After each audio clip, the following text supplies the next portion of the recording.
Hudson County View live at Uncut.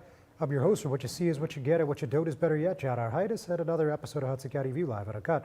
So, first of all, we actually have a special meeting today in Jersey City at 4 p.m. That's going to be a special meeting on their budget. If you recall, the preliminary budget got approved in July, and that was for $695 million. This one's $724.8 million, and it's been a long road to get there. So we're going to discuss that. Obviously, this looks like it's going to pass without a ton of opposition, if any. But we'll go into the particulars on that.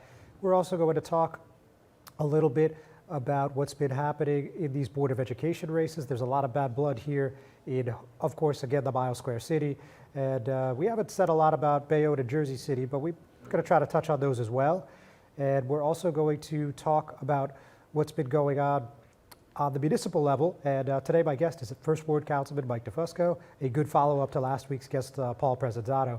So, we have a lot of things to talk about. The Hoboken Connect. We have a new ordinance that's in front of the council tomorrow night that would do something for the World Cup and the bar scene over on Washington Street and some of the adjoining streets. So we're going to chat about that. And of course, a whole lot more 2023. I'm sure will come up more than once. And beyond that, we're going to chat a little about a couple crime stories, seeing what some of the local police departments are up to. So all that and a whole lot more right after this. Here's a word from our sponsors.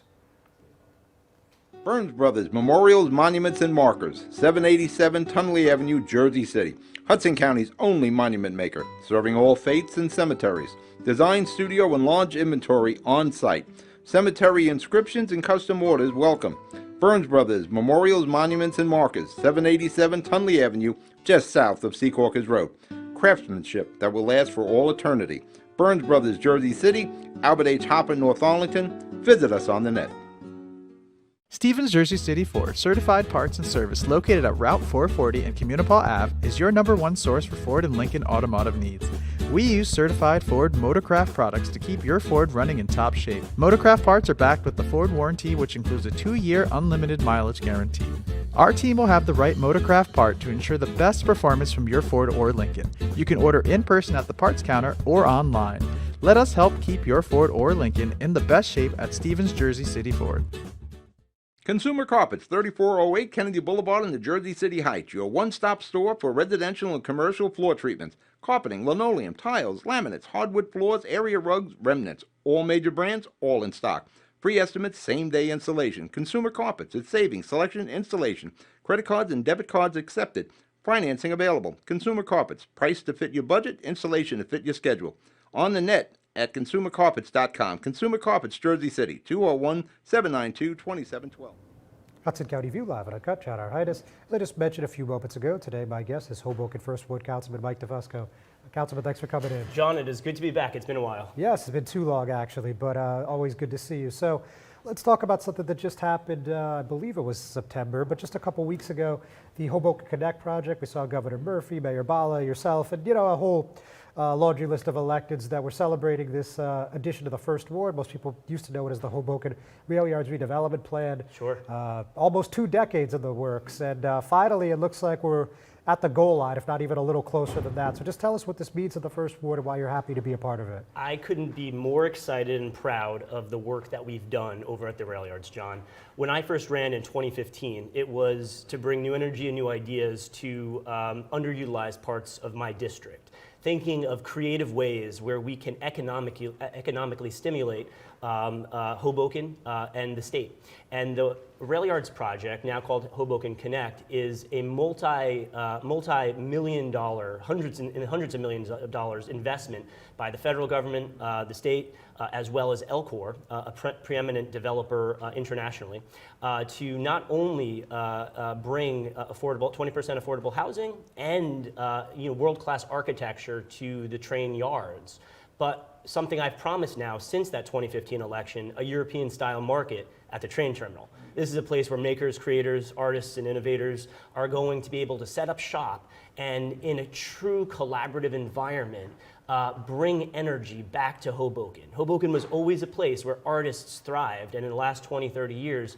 because of the costs associated with running a business in the Mile Square, they've had to leave. So the terminal is now going to be a centerpiece for art, for design, for urban renewal, but done in a way that's classy, that's cool, and that has an eye for the next generation of what Hoboken can be. It wasn't a small project, obviously, as you mentioned, it had been going on for 20 years, but working with the mayor, working with the governor's office, and quite frankly, working with anyone that would listen to us talk about our vision for the rail yards, we couldn't be happier in terms of what we're bringing to the First Ward. It's very interesting. I mean, as you said, you got Elcor, you have the city, you have NJ Transit. Obviously, you got that $176 million from the state. When do you think they'll have shovels in the ground, or when do you think we'll have a completion here? We're pushing to move ASAP, and the first phase of the development will be the terminal. It is essential to my neighborhood's quality of life that we are not putting more residential before we add the amenity spaces associated with the terminal building. Making sure that traffic and infrastructure is supported are all the first phase. So that's what we want to see in the next 2 years. And then in shortly thereafter, I believe that the residential components will also start taking effect. And I can't understate the importance of 20% affordable housing, John. Nowhere in Hoboken have we ever been able to assure the residents that affordability will remain with that level of commitment to moderate and low income residents. Sure, yeah, definitely a big number by mile square standards for sure. So let's talk a little bit about tomorrow's meeting. As I mentioned, there looks like you got something up to. I know you've always been trying to help the bar scene since the bar crawl stuff, was still a problem. Obviously, not so much anymore. But now this is something that would give the bars a little extra time, be open for business during the World Cup. Just any color you could add on that. Sure, I've been unanimous that the bars need to operate within our neighborhoods. We are a residential community, but we are also a community that thrives because of the energy of our nightlife as well as the energy of our small businesses. It's been a tough balancing act to ensure that the bars respect my neighbors and that my neighbors work with the bars to make sure that, especially post-pandemic, that we're all working together as a community.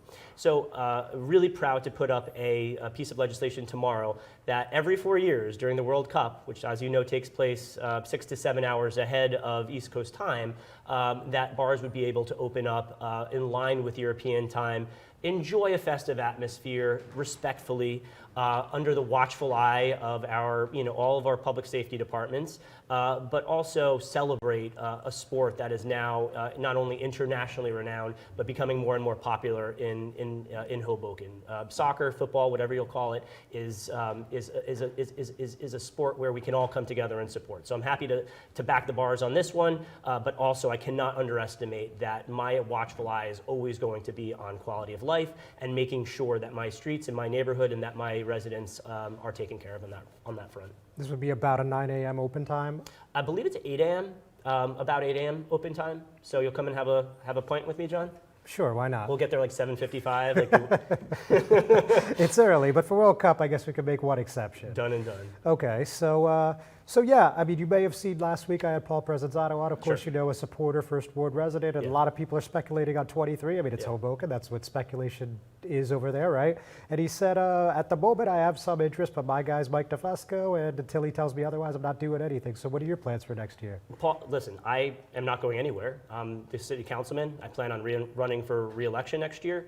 Paul is also my guy. I think he's done an amazing job at bringing our neighborhood, our ward together behind issues, having an additional voice working with me to vocalize areas where we could be doing better is always a welcome asset to any legislative body. So Paul is absolutely somebody that I think is a needed voice in Hoboken.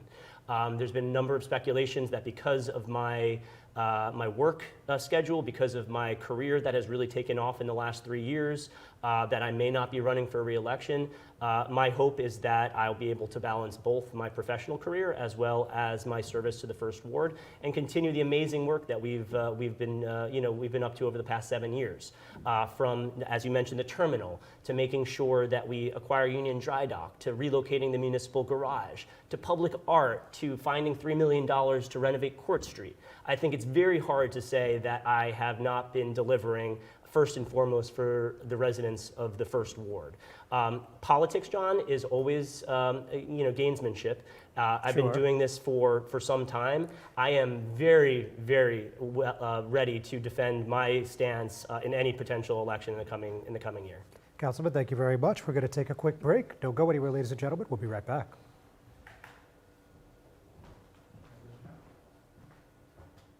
Good Friend Self Storage in North Bergen, New Jersey is a fully climate-controlled facility equipped with state-of-the-art security, packing supplies, a Refer Friend program, and multiple loading docks convenient for commercial use.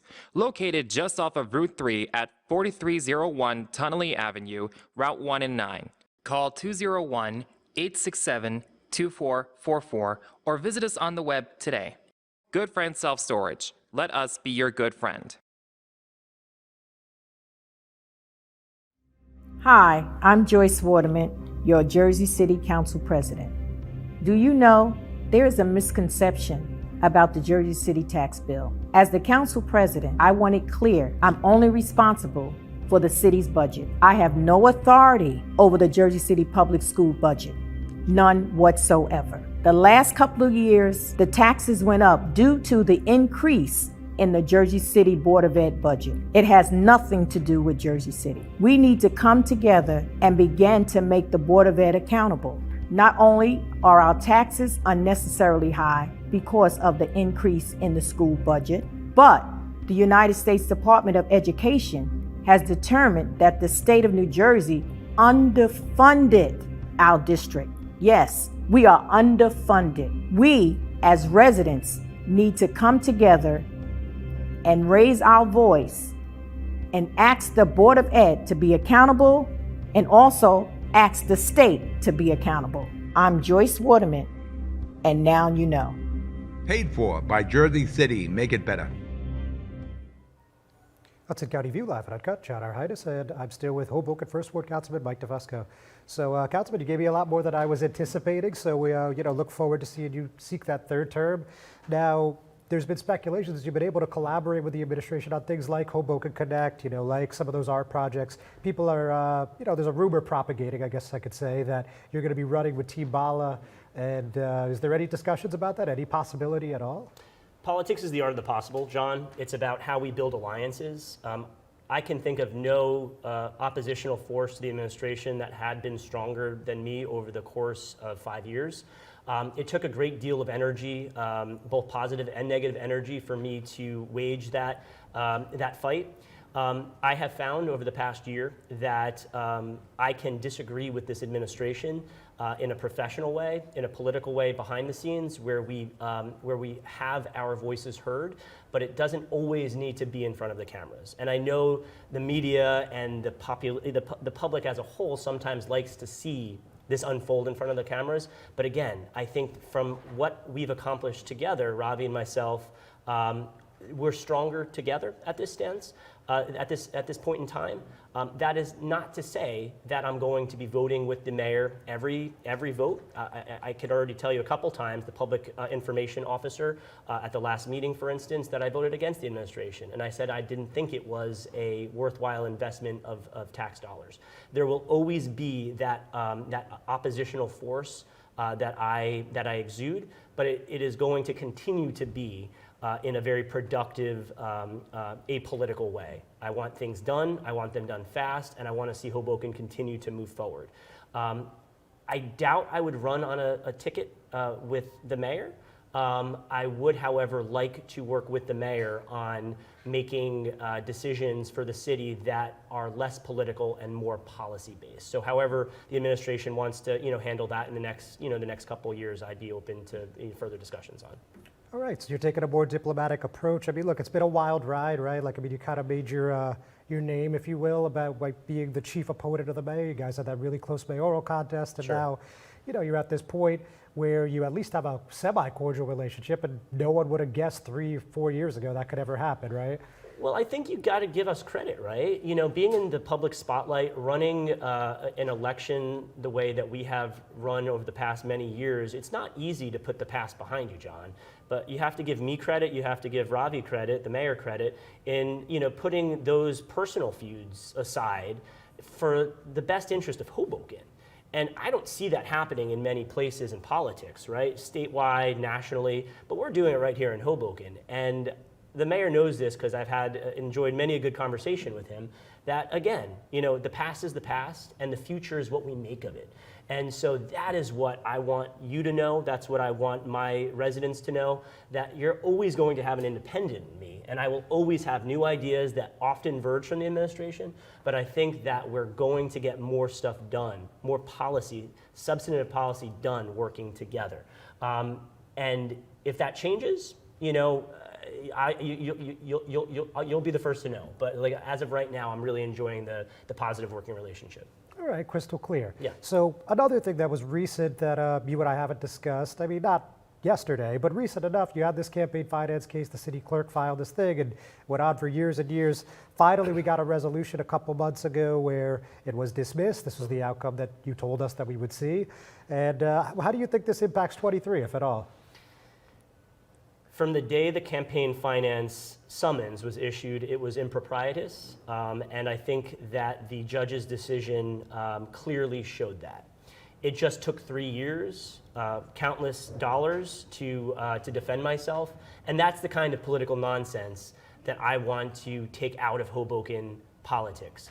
Because if you're attacking somebody like me for really having like a positive oppositional voice, who are we preventing? What young candidate are we preventing from getting involved in a future race, right? And I can't tell you, because any young person I talk to often says, Mike, I don't know how you do it. Like, how do you deal with the constant punches? So that lawsuit was an abomination. Happy we've moved past it. The outcome is what we always knew it would be, that candidates are able to raise to the state maximums.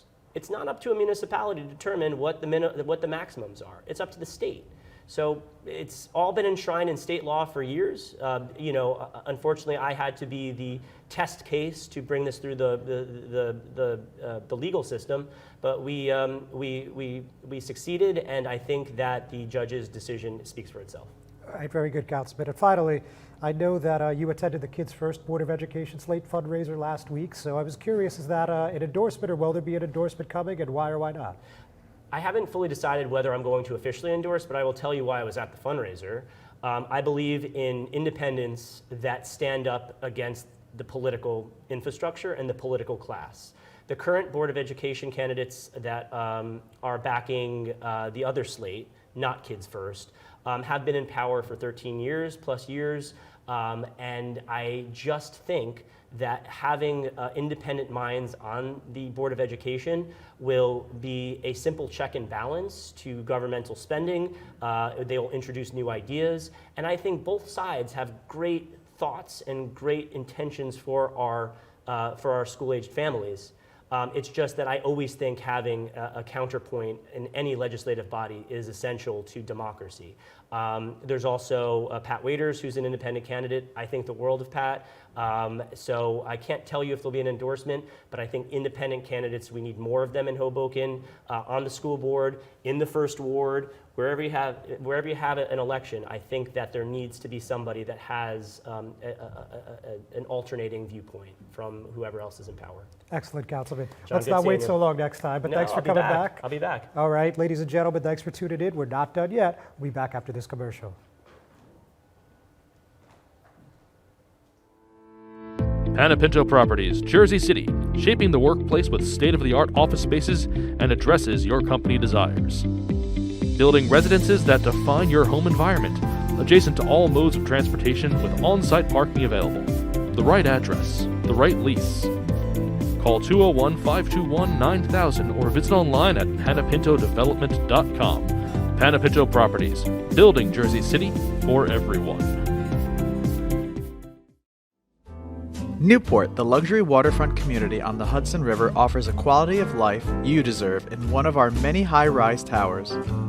With amenities such as the on-site Newport Path, light rail, Newport Town Square, 3 playgrounds, dog run, upscale restaurants, retail giants like Kohl's, JCPenney, Macy's, and Target. Morton Williams and Acme Supermarket are just outside your front door. A health and fitness center, skating rink, and medical facilities are also on site. Enjoy the New York skyline from our waterfront and various parks. Manhattan is just one path stop away, or quick ride through the Holland Tunnel. Nursery and private elementary schools all on site. 12-screen movie theater at the Newport Center Mall. Looking to visit? Stay at the Westin or Marriott Hotel. For more information, visit us at newportnj.com. Make lasting memories to cherish forever. It's incredible. It's you, Newport. Live like you want. Not everyone celebrates the birth of a baby. You have options. Don't panic. New Jersey has safe havens for unwanted infants. Leave the baby with staff at any hospital, ER, police or fire station, or rescue squad. Call the number on your screen for safe haven locations or go to www.njsafehaven.org. No shame, no blame, no names. Safe Haven.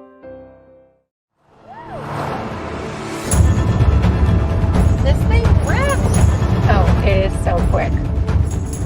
There's a lot of punch packed into this Bronco Sport. It's got a ton of horsepower. I love it.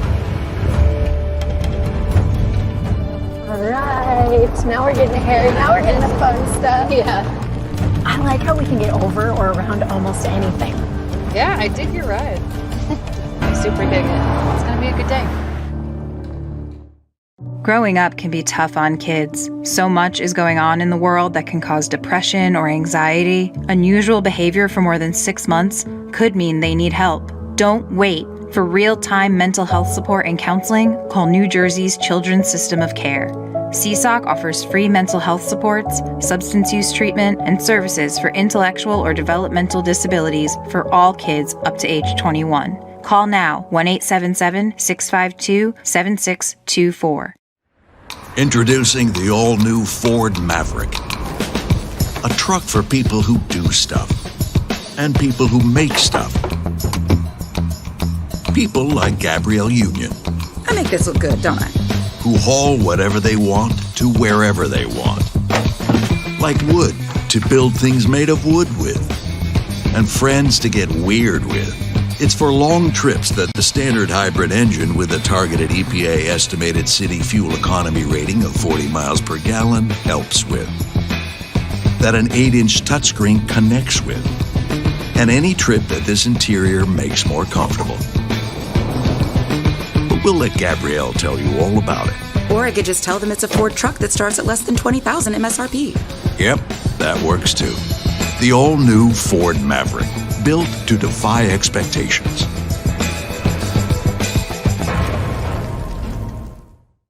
Bring 150 around front, please. We designed the F-150 to be tough. And we delivered on towing and payload like you'd expect. We also made it smart, starting with an available hybrid powertrain. This engine also allows you to use your truck as a high-wattage generator. It's the kind of capability that a truck owner's really never had before. That's County View live at Uncut, John Arhitis. So let's talk a little turkey in Jersey City. As I mentioned at the top of the program, they're going to be voting on the municipal budget today. It's $724.8 million. That's up about 25 or so million from that $695 million budget that was introduced in July. So just going over the numbers, that's actually 104 million more than last year's budget. That was 620 million. You recall in 2021, there was a $967 tax decrease per household assessed at $470,000 as a result of American Rescue Plan funds received by the municipality. Of course, that was the federal relief provided during the COVID-19 pandemic. So now this is interesting because when the prelim budget came out, it had a municipal tax increase of $1,030 per household. And as you guys are well aware, the city, which includes the mayor, Stephen Fulop, blamed a lot of this on the Board of Education. And granted, some will say that there was good reason. They had a $974 million budget that came with a $1,608 tax increase per household assessed at $460,000. Now, of course, there are some, including those at the Board of Education, that argue those increases were necessary to fully fund the budget, and they're still dealing with massive tax cuts from the state that have been ongoing since 2018. There is a positive, a bit of a silver lining on the Board of Ed portion. Last month they heard they were going to receive $89 million from the State Department of Education due to a provision in that American Rescue Plan that I just mentioned. So the municipal tax increase for the new budget wasn't immediately available. I'm sure we're going to hear about that this afternoon. And the thing about this is it actually took a lot of extra work, between the first reading and the second reading of municipal budget. It's rarely 4 months, but this was a little different. Now, the city had to make an application to the local finance board to raise their cash deficit outside of the appropriations cap, as I reported last month. So the local finance board approved a $36,133,898 cap waiver at their October 12th reading. That's based on their agenda, and as well as the fact that the city could not move forward without first receiving state approval. Of course, the budget is expected to pass, but my colleague Daniel Yaloa will be there, and we'll have something up early this evening. So, moving on. As many of you have heard, and as was a popular topic on social media, at that meeting on Thursday, there was a settlement approved by the council unanimously, 9-0, a $925,000 settlement for a man that got his jaw broken and suffered other injuries after getting punched by a police officer during a dispute over his dog being off a leash. And we heard from Wardy Councilman James Solomon. That was on his Instagram Live that he posted right before the meeting, and he said this shows the need for a CCRB, Civilian Complaint Review Board. So, quickly, one of the highlights that I mentioned is I know it's not in the news as it was a year or two ago, but the state needs to pass the CCRB bill, independent oversight to make sure investigations and discipline occur from civilians, not fellow law enforcement, and this is another example of taxpayer costs to that. There's a little more, but I'll let you guys read the story for that as we're running short on time. And the other big one, well, the really big one, I should say, was the affordable housing overlay that got approved on Thursday. This was a 7-2 vote. We saw no votes from Councilman Frank Gilmore and Councilman Rich Baggiato. That's of wards F and C, respectively. There was a motion to table where Solomon, Gilmore, and Baggiato voted yes. No such luck. A number of neighborhood groups came out against this. According to Councilman Baggiato, there were 15 neighborhood groups, which have thousands of members collectively, have come out against this, and there wasn't enough time, and they wanted to see the vote postponed. Obviously, that did come to fruition, as I just said. And, this is something that is a big adjustment to the inclusionary zoning ordinance, and we heard a couple council members say the reason they wanted to make sure that this was approved in short order was because the IZO was held up for 2 months. Of course, we saw the judge overturn that. It had to be redone, and it was a big mess. So I think most people are up to speed on that, but that's, of course, on HudsonCountyView.com.